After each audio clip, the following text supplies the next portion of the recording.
శ్రీకాకుళం జిల్లా కొత్తూరు సమీపంలో ఉన్న ఒక పవిత్ర గ్రామం మాకవరం. ఇక్కడ అణువణువున శివనామ స్మరణ వినిపిస్తుంది. దాదాపు 360 ఏళ్ల సుదీర్ఘ చరిత్ర, మరెన్నో అద్భుతాలకు నిలయం ఈ శ్రీ నీలకంఠేశ్వర స్వామి దేవాలయం. ఈ ఆలయాన్ని కుష్ఠవ్యాధి నివారణ దేవాలయం అని, వంశోద్ధారకుడి దేవాలయం అని కూడా భక్తులు ఎంతో విశ్వాసంతో పిలుచుకుంటారు.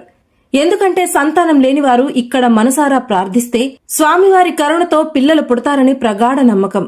అలా కోరిక నెరవేరిన వారు మహాశివరాత్రి పర్వదినాన స్వామివారికి లింగాభరణం పూజ చేయించుకుని తమ భక్తిని చాటుకుంటారు. ఈ ఆలయ నిర్మాణం వెనుక ఒక అద్భుతమైన చరిత్ర ఉంది. ఒకప్పుడు కుష్ఠవ్యాధితో తీవ్రంగా బాధపడుతున్న వెంకన్న గుప్తా గారికి ఒక యోగి కలలో కనిపించారు. నేను ఒక గ్రామంలో పుట్టాను, నాకు ఆలయం నిర్మించు, నీకు నీ వంశంలో మరెవ్వరికీ ఈ వ్యాధి రాదు అని అభయమిచ్చారు. ఆ దైవ వాక్కుతోనే చీకటి వారి కుటుంబానికి కొంత స్థలమిచ్చి వారి స్థలంలో ఈ అద్భుతమైన దేవాలయం నిర్మితమైంది. దీనిని కట్టించిన వారు కుద్దిగాము చంపపురి అగ్రహారం వారు. సాధారణంగా ఏ గుడిలోనైనా ఒక ప్రధాన దైవం ఉంటుంది, కానీ ఇది పంచదేవత ఆరాధనా దేవాలయం. వినాయక చవితికి గణనాథుడు, నవరాత్రుల్లో దుర్గాదేవి, శ్రావణ శనివారాల్లో వెంకటేశ్వర స్వామి, ఆంజనేయ స్వామి, ఇలా 5 దేవతలు కొలువై ఉన్న పుణ్యక్షేత్రం ఇది. మరీ ముఖ్యంగా ప్రతి శివాలయానికి కాలభైరవుడు క్షేత్రపాలకుడిగా ఉంటే ఇక్కడ మాత్రం సాక్షాత్తు ఆ ఆంజనేయ స్వామి క్షేత్రపాలకుడిగా ఉండటం ఈ ఆలయం ప్రత్యేకత. గర్భగుడిలో కొలువై ఉన్న శివలింగం పూర్ణలింగం కాదు, అదొక అర్ధలింగం. ఒకప్పుడు ఆవుల కాపరులు పగలు ఈ లింగాన్ని కొండ మీదకు తీసుకువెళ్తే రాత్రికి అది మళ్లీ తన స్థానానికి తిరిగి వచ్చేసేదట. అలా తీసి పెట్టివేసే క్రమంలో లింగం ముందు భాగం ఊడిపోయింది.